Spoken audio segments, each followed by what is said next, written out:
Hello, hello. Welcome back to Peak Northwest, an outdoors and travel podcast by the Oregonian and Oregon Live, dedicated to the adventure and exploration of our beautiful Pacific Northwest. I'm Jamie Hale. And I'm Chiara Profena. Together we take you to some of the most beautiful and interesting destinations in our region, discussing where to go, what to do, and places to see. And today we're tackling a situation I think many of us face: what to do when your parents come to town. That's right. It can be a little bit stressful and overwhelming to try to figure out what to do, especially for us because we have so many good recommendations. Exactly. So I had to deal with this recently. My parents were just in town.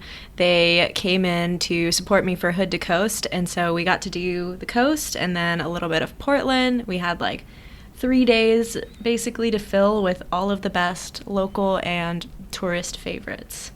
Yeah, that's the balance, right? Is like you want to show off like your favorite places. You want to go to like the big spots. Yeah. And there's some places like, you know, like Powell's or like, you know, Timberline Lodge, these places that like you kind of doesn't have to go to. So how do you strike that balance? And so your parents were here for how long? So they were basically just here for 3 days, and they came straight in Friday night and drove to Seaside because Hood to Coast finished on Saturday. So congratulations, by the way. Thank you. It went great. Good. We've done a lot of talking about Hood to Coast in the past, so we don't need to do a full deep dive on that. But it was really hot, and we finished. So I'm happy with it.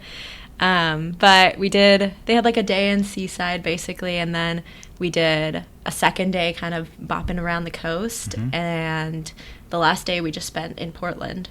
Amazing. So fit a lot in there. Yeah, I mean, there's like a lot, obviously a lot in Oregon you can go see, and there's a lot in that little northwest corner you can do. So, well, let's get into it here. I'm very curious about this, and I think the caveat here is, you know, we're talking about your parents and the things that they enjoy and are able to do. Right. Everyone's parents are different. Our parents are probably different ages. Yeah. That changes things sometimes. So, you know, if your parents are, you know, in their 80s and they need, you know, like mobility devices, that changes where you're able to go, things you're able to do. If your parents are young and fit and you can go do hiking and skiing as your family I know does together, that opens up the world to a lot more possibilities. So I'm curious to hear about what your parents are like and what they like to do and then what you did with them. So they're still definitely pretty active. We did a lot of walking around, a lot of hiking. They're not like running Hood to Coast by any means, but sure, who is? some people's parents were. So it can be a thing that people do, but definitely more active and outdoorsy things and a good mix of like chill. They're big foodies. We've lived in like a bunch of countries, so they are big on like different cuisines and trying different cultures, and they love traveling. So I think trying to give them some of that in Portland, because we have like such a great food scene, was one of my biggest priorities. Definitely. Yeah, you got to show off the good restaurants. And people come to Portland, they're like, what do you do here? I'm like, we go outside and we eat food. Yeah, I think that's basically sums up everything that we did, essentially. That's the thing. That's our thing. You can't come through Portland without eating food. So it's true. So they went straight to Seaside. So you're running Hood to Coast. You got to the end, and your parents were just there. Yeah, you hadn't seen him until then. I didn't. Yeah, so my partner picked him up from the airport, drove him all the way out to cool. Seaside. They had an Airbnb. They got super lucky, and they found one just like half a mile from the beach, and they had basically bopped around on the coast before I got in. Our team finished a little bit later at like 4 p.m. So they had like that whole day to kill. And my partner took them up to Astoria. So they got to go check out downtown Astoria. And they ended up eating at Ship Out Fish and Chips. Yes, Ship Out. I just like did a bunch of research, and I like pulled up a bunch of your articles. And I was like, I just like texted them to my parents, and I was like, here's Astoria's the best fish and chips town. And I just threw it at them, and they decided to go there. So wow, did they like it? They did. They loved it. I think my dad said it is probably the best fish and chips he's ever had. It's good. Yeah. I won't have to talk about their fish and chips too much. We've done it before. So that's a good way to start, is with some great fish and chips in Astoria. And they just got to like walk around, go downtown. My mom loves gift shops, so oh yeah, tons of gift shops. Yeah. So they had a lot of fun that day. I wasn't there, so I can't, vouch for everything they did, but that was the gist of it, was like the downtown area. They went to Ship Out, and then my leg of Hood to Coast actually ran like right through Astoria. So they basically met me there and like cheered me on the side while I was running my last leg. It was like I had a half a mile left and they were like there cheering me on. It was like so great. It was like that final little push you need. Oh my gosh. I know this is not a Hood to Coast episode, but like, was that like such a cool emotional experience? It was really cool. I was already like dying and I was just trying to convince myself not to walk. So it was like, it was that final like bit of energy. I was like so happy to see them there because it just means so much when you have people like cheering you on. And I've like talked about that all the time with like my friends and family, and just like having that support, it just kind of really helps you do that last little push. I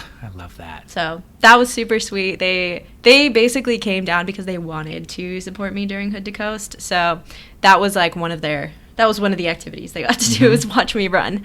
So that was the Astoria day, first kind of day. They had like gone to the column and almost made it up, but then they turned around because they were afraid they were going to miss me. So they didn't get to do the column that day. But the next day, after the race, we went back to Astoria, got to go up to the column, check out the view. It was a little bit foggy, but it was still really fun, and it was really cool to see like the monument and all the stuff around it. So that column was definitely a good like touristy spot to take people, as long as you can walk up those like however many stairs there are. A lot of stairs. A lot of stairs. But definitely a good activity for sure. Yeah, it gives you that kind of that good sweeping view of the river, and you can see the ocean from there, can't you? You must be able to. Yeah, I think so. Yeah. It's just you get that. I mean, the mouth of the Columbia River is just such a cool spot. To be able to sort of see that from that viewpoint, and not to mention sort of like the historical aspect of it, you get to learn about the history of the area. I feel like that's great parent fodder, and not to make stereotypes, but like the stereotypical like dad thing of like, if there's a historical element to it, oh, we're in. Yeah. Like I send a lot of like dads and grandpas to the Maritime Museum in Astoria. Right. Dads love boats. I don't know what that is. A certain generation of dads love a boat, and they can bop around in there all day long.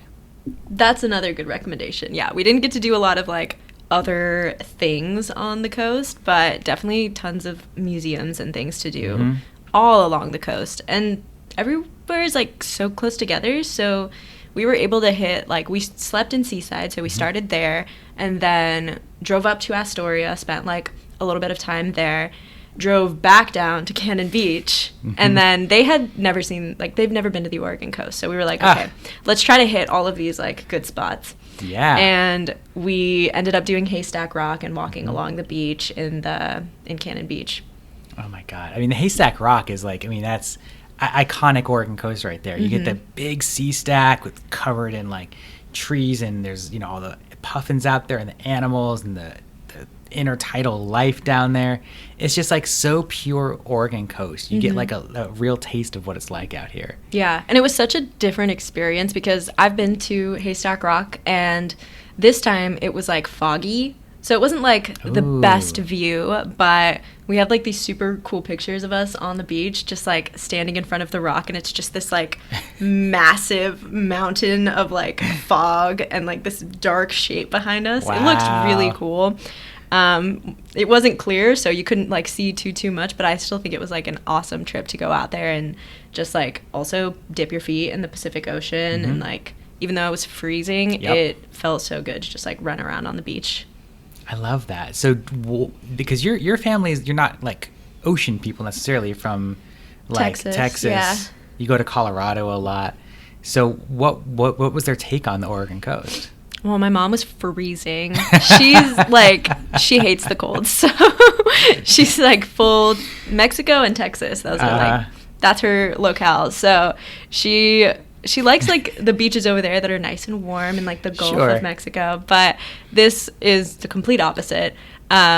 But I think my dad was really into it. Like, it was really, really cold for both of them, but he's from the Midwest, so he's a little bit more used to the cold. And I think seeing, like, how different the beach is in Oregon was definitely something new for them. Totally. Wow. Okay, so you went to Haystack Rock. Did you do anything else out there in Cannon Beach or on the coast? Well, we stopped to get coffee and food there. We went to Sleepy Monk. Oh, got to go to Sleepy Monk. Also, per Jamie's recommendation. My dad was really excited about it because he was like, oh, Jamie's been talking about it on the podcast. Oh, no. He was like, we have to go to Sleepy Monk Coffee. So he went. He loved it. He bought like a whole bag of coffee beans. So definitely a great stop in Cannon Beach. And then we also went to Pelican Brewing, which is just another classic, like, place to stop and get food. So, and just like kind of walked around downtown, looked in some of like, there was like a glass studio that we looked inside, and that, what's it called, that like shop that sells like tools and stuff but is also a restaurant. Oh yeah, they call it Cannon Beach Hardware, aka the Screw and Brew. Yeah, we went in there, looked around, so kind of just like walked around downtown and saw different things too. Do little shoppy shops. Yeah, just kind of like explore the area. There's not like a ton to do, but it was great to just kind of like hit those, you know, little popular and fun areas. Yeah. Gosh, it's so fun to just do a little walk around, pop in here, have no like, you know, no rush, no hurry, see this, see that, boop-a-doop.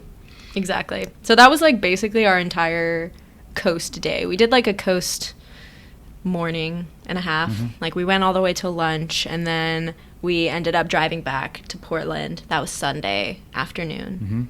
So. And you had them through Sunday. We had them Saturday, Sunday, Monday. Okay, so they took an extra day. You're at Sunday afternoon, and you're like, we've done the coast, we've done vacation stuff, we're back in Portland. Now you're like, okay, now I got to show you the Portland stuff. Exactly. Okay, so, I mean, what was your approach to doing this? What were you trying to get out of this? So I had planned a couple things out. I wanted to be very intentional about, like, food and having, like, reservations for places, because that was, like, last time my parents came, I felt like I didn't do a good job, like, having reservations lined up. And that was, like, when I graduated college. So I didn't even know. Like, I didn't know downtown Portland like I do now. I didn't have great recommendations. So I was like, I'm going to plan out, like, where we're going to eat and what we're going to do. And there was, like, a top 25 restaurants in Portland list that had just published in the New York Times. Oh, yeah. So I, like, saw that come up on my phone. I was like, yep, clicked on that, sent it to my parents, and I was like, okay, tell me if you want to hit any of these spots while you're here. And they picked 2 of them, and we made some reservations. So we had dinners lined up for Sunday and Monday night, and the first one that we ended up trying was Gato Gato. Oh, it's a great choice. Yeah, I was having such a moment right now. It's very trendy at the moment, and definitely earned that top 25 spot. Yeah, what did you eat there? So it's like little bites, little plates shared with like everybody, and we ended up ordering like 6-7 dishes. We got rice, chicken skewers, these like shrimp and pork dumplings, another like pork, rice, and pickled vegetables dish, and thinking what else. The roti was insane. Ooh. And a couple of curries. Nice. Yeah. That's such a good spread. It was. Is this you and your parents and your partner? Is that right? Okay. Yeah, that's a good amount for 4 people, I feel like. Yeah. And like the portions were pretty small, I would say, and it's a little bit more of like an expensive place, but we were, you know, celebrating. They're not here all like very often, so we wanted to go somewhere special, try something that they don't get to try. And Gato Gato's like, it's like Indonesian, but it's got different like Asian influences. They have like Chinese, and then they have, you know, roti and curry. So it's got a lot of different cuisines in there. Man, okay, so that's a good Sunday dinner right there. That was. What was the other place they picked out? So the other place we went to the next day was Kacha. Oh, sure, yeah. I think I'm saying that right. Kachka. It was Russian, like Eastern European inspired, and that was another like super awesome like little plate dinner. We ended up getting like a bunch of pickled vegetables. We got pelmeni, like those dumplings. We got like a breadboard with butter and these like cabbage wrapped meatballs with like lamb and pork and beef. It was all like so good. And then of course vodka was like a big thing there, so we got like a flight of vodka to taste it. Maybe not my speed, but my dad loved it. He was like, it awakened a new love of chilled vodka in him. Amazing. I love when a restaurant awakens a new love within you. Right. It doesn't happen super duper often. So both like great favorites, and then it just like so happened that they were both like small plate family style like menus. So that's 100% my favorite way to eat, is a bunch of little plates of things, snacking on stuff, everybody sharing everything. I would try to find more places that do that. I feel like that's very modern. Very, I mean, I feel like every time I go out to eat with friends or with my parents, it's like, I like getting a lot of different things to eat and try, because I want to try so many things. That's the point. I want to try 16 things in the menu. So if we can get a bunch of little bits of it, then I get to try all these different things. Yeah. Not everybody, especially those of a parent generation who maybe aren't used to this more modern way of eating, are down for that. If you have people coming in who are like used to, I'm getting my dish and I'm eating my dish, that might be a little funny, a little weird, but it sounds like your parents were game. Yeah, they're definitely open to that. I think they also love just like trying stuff. So they're big foodies. So I love that. They wanted to get bites out of everything. So that's definitely the way to do it, I would say, if you're bringing in a group and you have like, even just like we had 4 people, even just that was like a solid group of people to go out and like try like 7 different plates at each of these places we went to. I love that. So, I mean, aside from your 2 big dinner reservations, what else did you get into food-wise? So the other favorite, this is maybe not a touristy spot. I actually don't know how popular it is, but Rimsky-Korsa Coffee House. Oh, okay. I love this place. I don't know why it just speaks to me, but it's this super kitschy little Portland gem, and it is like this house that only serves desserts and coffee, and they're open until like midnight every day. Is that the spot on Belmont? I think so, yeah. Okay. It's like East Side. It's got like a big old house? Yeah, it's like this big red house kind of like tucked behind the street, and you kind of like have to know it's there because it's behind like a big tree, so you don't know, it's not advertised. There's no like signs outside. It's just always packed though. So like every good place in Portland, it's gonna be packed. But you went there, you took your parents there, and they liked it? Yeah, they loved it. I think it was such a different experience from the other, like the restaurants that we went to, you know, those were definitely like much nicer, sit down, like very great places to eat, but a little more upscale. Rimsky's like not that. It's the complete opposite, I would say. You're just kind of, you walk in, you write your name down, and you go sit at this table with a little plastic coating. There's a menu underneath the plastic. There's only like one hand-drawn menu. That's all you order, and everywhere inside is like covered with little portraits and busts of Rimsky-Korsakov, which is like a Russian composer that the place is themed after for some reason. Great. I don't know the lore behind it, but it is definitely a fun time and a really cool experience. The bathroom is kind of creepy too, which is always a fun thing to send people up to the bathroom. So I loved it. I get this thing called the chocolate raspberry fool, and it's like chocolate mousse with like puree raspberry on top. Okay. It's so good. Yeah. It's like my favorite little dessert ever.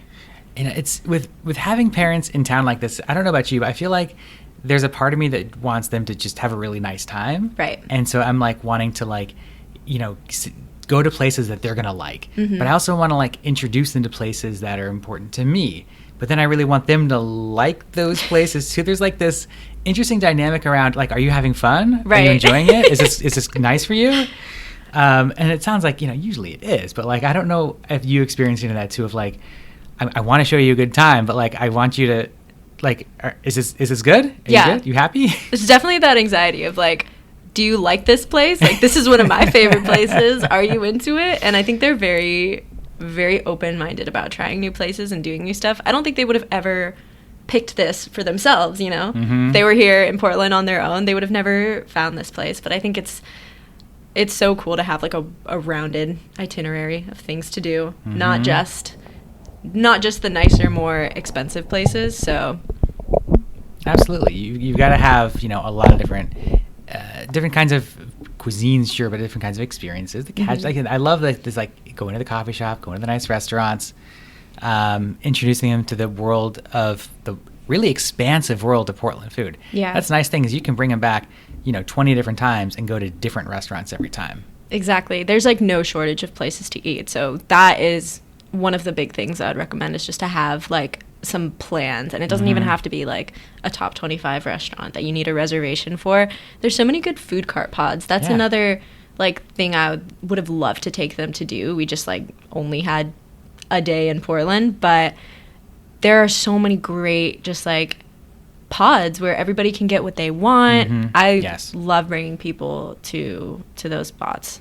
That's a good point. When you have especially like a larger family unit, if once you start talking about, you know, maybe not just parents, but maybe like siblings or maybe cousins, maybe grandparents, and you've got a lot of people with different food tastes, different generations, food carts are great because you can go get a burger and fries. You can go get like a bibimbap. You can get a fish and chips. And to have like everything in these food cart pods, that's a great spot to go to and please everybody. Yeah, and there are some really nice ones with like indoor like restaurant and beer halls in the middle, so you can really find some nice places to take people. Totally. Okay, well, so food aside, what else did you get up to in Portland? So we wanted to do some outdoor stuff, and we had talked about the 4T Trail. That was on our list. We wanted to do it. We only got to one T. Which T did you get to? We got to the trail. Okay. But it wasn't even the trail on the 4T hike. It was a different one because I didn't think we could do the full 4 miles from OHSU all the way to the Oregon Zoo. So I pulled up my hiking recommendations, and I live pretty close to downtown Portland, and one of my favorite hikes is like the hike up to Pittock Mansion. Yeah, it's a classic. And it's got such a great view, and if you're wanting to get great views of the city, this is like one of the easier hikes that you can do, and you can even just drive up and park there. And Pittock Mansion itself is like a historic landmark and museum that you can do. So we ended up doing like a pretty short, like 1.2 mile hike up from Mackley Park. It's pretty steep the way up, but top of Pittock Mansion, went, saw the views, got some pictures, looked at the house a little bit from the outside, and then we just went back down. And it was like an hour and a half, maybe 2 hours max. So it's such a nice hike. It is. You get that forest view. There's like the stream kind of running by, a couple of tiny little waterfalls, and kind of those nice switchbacks up, and the views at the end from Pittock Mansion are obviously incredible. Yes. Yeah. I wanted to take them somewhere with like very Portland hiking experience. Like every hike in Portland, you're going to have this beautiful forest that you walk through. So I wanted to hit a spot with that. And then I also wanted to let them have some panoramic views because I knew we weren't going to get to the other T's, which one of them was the tram. We did not end up doing the tram. We really tried, but we had other priorities. Sure. So I got them a good scenic view through that hike. And there's so many ways that you can do that hike too. Like you can go from Lower Mackley and then it's a 2 mile hike up. So you can really do like a lot of, you can make it more accessible, less accessible. Like I said, you can just drive up. And then once you're at the top, Pittock Mansion is definitely another really cool place you can pay, go inside and like check out the house. It's like a whole museum in there. So another like good spot that you can do a couple things at once there. That whole area around Pittock Mansion, when you get into like Washington Park, there's just so much to do over there. Exactly. That's a great spot to take people. I mean, you got the International Rose Test Garden, obviously, which is this time of year especially. So pretty. It's perfect. Japanese Garden is one of my go-tos for people. I love the Japanese Garden. You know, you have to pay to get in, but it's like you can just wander around there forever, any time of year. That's like a great, like if you got someone visiting in, say, February, and you're like, how much like hiking do we want to do? I mean, do we want to get into some mud? The roses aren't blooming. Japanese Garden is a great, like any time of year. And there's a couple of places like that too, like the Hoyt Arboretum, also in Washington Park. every time of year you just go up and say, what's cool right now? And they say, go on this trail and see this plant. The holly is blooming right now. And there's always something there. So that's such a perfect area. I think you're in a good part of town to do that. Yeah, that definitely. Kind of like southwest Portland. Yeah, I love hitting that part of town, and it's just perfect because you're so close to downtown. You were able to hit anything downtown and then also get that really unique experience of being like above the city and you're only like a mile away. Like I do that run from my house, and it's 3 miles from my house all the way to the top of Pittock Mansion. And that's just like, that's a casual run for me sometimes. So not to brag. No. It's like a hike at the end, but yeah, it's really fun. I like doing that. So I love having it so close and being able to see the overlook. So you got outside. Yep. You got something to eat. As we said, those are the two things we do here. That's not all we do here, but what else did you do? What other areas did you get into? We wanted to hit the water at some point. Okay. So we were thinking about where to go. We had a couple different options. I ended up picking the dock at Cathedral Park. Okay, yeah. That's one of my favorite like low-key spots, and I love the like access docks that were recently built. And that one's just so like calm and peaceful. Like it's outside of the city. It's not like a far drive at all, and you get to go up to St. John's and see that area. I love St. John's. I went to University of Portland, so that was like my college little stomping grounds area. So got to take them there, and we decided to go swim in the Willamette at that dock, and they both went in. I was super surprised that they were actually nice, fully committed to swimming in the river.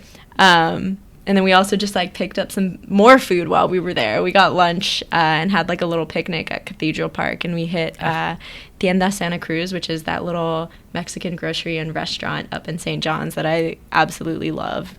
So had a picnic, swam in the river, just like laid out in the sun for a little bit. It was great. That's such a cute time. It was. Wow, I love that. St. John, I mean, the bridge is so great. Exactly. That's the thing. I mean, I think that's the best bridge in Portland. Agreed. The prettiest bridge, certainly. Some people go hard for the steel bridge, and I can respect it, but I mean, it's not my favorite. No. I like a stately, pretty bridge. Personally, That's me. So a great spot to do that. So you got some, I mean, you're really getting all over the town at this point. Some inner southeast, some St. John's, some downtown, some southwest. We managed to do quite a bit. So I was really impressed, but we were like, move. We were like, okay, 2-hour hike, 2-hour swim, go get a picnic, hang out outside. We were kind of like, we were kicking it, but there was still like, we took a nap on the beach. So we had some downtime, and my parents are this like, they're the type when they go on trips, they are going. So I knew that they could keep up. They didn't need too much downtime. From like all the vacations that we've gone on, we're not chill by the beach at a resort people. We are like, you're seeing monuments, you're walking around the city, you are going to museums, you are literally doing everything, and you don't get a break. So that was the itinerary kind of like vibe that I went for, which was really fun because you get to see so much, you get to do so much. So I was pretty happy with all the stuff we managed to fit into those like really short couple of days. It's a lot, yeah. I mean, is there anything else that you squeezed in there? We did have like a couple other non-outdoorsy things. I took him to the Adidas employee store. Okay, sure. And I just think this is such like a fun, unique thing that we have, is like the ability to go to the employee store and get super discounted athleisure wear. And I just run hood to coast, so I was like, I gotta, treat myself, get a new running outfit. Oh, yeah. So I took them there, and we kind of like spent an hour shopping, and there's a bunch of other things to do in that area too, and you can just walk around downtown Portland. We didn't have time to do a couple of these other favorite things, but, love taking people to Powell's. Of course. Love thrifting, especially out on Hawthorne. And then if I had time, I think I would have taken them to Mock's Boarding House and done like some board games there. Okay. That's just like another fun family thing that we love, board games. I don't know why this does not surprise me about your family. Having heard what you've said, you definitely sound like board game people. Yeah, so actually the night after The night after we went to dinner on Monday night, we were so beat. We just went home to my apartment and we were like, let's just play Catan. So we spent like an hour playing Catan on Monday night. And oh my God. That was so fun. So I loved having like a little bit more of like a chill evening at home right before, because they had to get up, go to the airport super early, and it was a really fun game. And not to brag, but I won. And my dad wanted me to say it on the podcast that he won, but I'm not going to do that. He asked you to lie. He asked me to lie on air and say that he won. This is journalism. I know. I was like, I've got to have integrity here. I cannot do this. Wow. I do love that you called him out on it. That's yeah, I can't let him get away with that. Yeah, of course. Come on. So I guess I'm wondering, well, it sounds like they had a good time. They did. Are they going to come back and do more stuff? Not like no planned trips at this moment, but I mean, they'll definitely be back. We're staying here for the foreseeable future. They'll have to come back at some point. I'm going to try to get them to do like longer trips next time. So, but they are just like world travelers. They have so many plans lined up to do so many trips. Like literally over the next month, they don't even have a weekend free for Oh my God. like all of September. So they're very busy. So I need to get them up here for like a week long little trip so that we can do even more. So what's like on your, I mean, not to have spoilers for your parents, but like what's on your short list for the next visit? Gosh, I feel like it's going to depend on like the season, because this time summer was such like a great time to go swimming and hiking, but I'm thinking about like other things you could do, especially around like winter time, like go see the Christmas lights go up, especially during fall. I love to do Savi Island and hit the pumpkin patch. Like, I think a lot of seasonal things are what I would lean towards, is trying to find those more unique activities you can only do during a certain time. So, are you going to go skiing up here with them? That's another good one. Yeah, I would definitely do that if they came up here during like January, February, March. Take them up to Mount Hood or Timberline. I think they would 100% be down for that. Hood is a great spot to go with folks from out of town, especially if they're here for longer and you can go during the week. Exactly. In the ski season. Timberline Lodge, there's not like a ton, as we've talked about, around Government Camp, but Timberline Lodge is beautiful. The views are incredible. The skiing's good, as I understand. Just a great spot to go. If you can drive in a little bit of snow, you can really get to a lot of cool places that time of year. Exactly. Yeah, there's no shortage of things to do around Oregon, but that's what I would probably look for more like seasonal activities. Yeah, I think that's wise. Well, I'm so excited your parents got to get a taste of Oregon. That foggy Oregon coast is exactly. I know it wasn't maybe like perfect or ideal, but I love that they got that, because that is like so coast to me. It was. I'm sure that fog burned off eventually. But that's perfect. There's a certain vibe that you have to get. And they got both, because Hood to Coast that weekend was so hot and sunny on the coast, so they did get like a clear coast day and a foggy coast day. So best of both worlds right there. Well, any other last bit of advice you have for folks whose parents are coming to town, who are trying to plan something for them? I think definitely keep in mind, like you said at the beginning, their speed, what they're into. I know my parents are into really like fast-paced and jamming a lot into one day, but not everybody is going to enjoy that. So keep that in mind. Find some things that are more your parents' speed, what they would like to do. Definitely plan a couple of meals. If you're not going to make reservations, have like a couple of food cart pods or a couple of like chill grab-and-go places that you love that you can show them. So you're not just kind of scrambling for stuff at the end of the day when everybody's starving. And just kind of like take breaks when necessary. We took a couple naps here and there. You gotta recoup and get ready to get back out there. So make sure to fit in some downtime as well. Yeah, or find some really cool coffee shops and just keep it going. Keep cranking. Keep feeding them caffeine for the entire time they're there. That's right. There's it's Portland. No shortage of coffee shops. That's right. Well, folks, that will do it for us for today. Until next time, you can watch our videos on the Oregonians YouTube channel and view all of our travel and outdoors coverage on OregonLive.com/travel, as well as HereIsOregon.com. Please leave us a rating or review if you enjoy the show, and if you want to support this podcast as well as our local journalism, please consider a subscription to Oregon Live. You can find details at oregonlive.com/subscribe. Also, if you're a fan of the show and you're interested in potentially sponsoring it, you can get in touch with our marketing people at advertise@oregonian.com. This episode of the show is produced by me alongside Jamie Hale, Teresa Mahoney, and Vicky Connor. Stay safe and happy travels, everyone. Until next time, we leave you with this 10 seconds of Zen.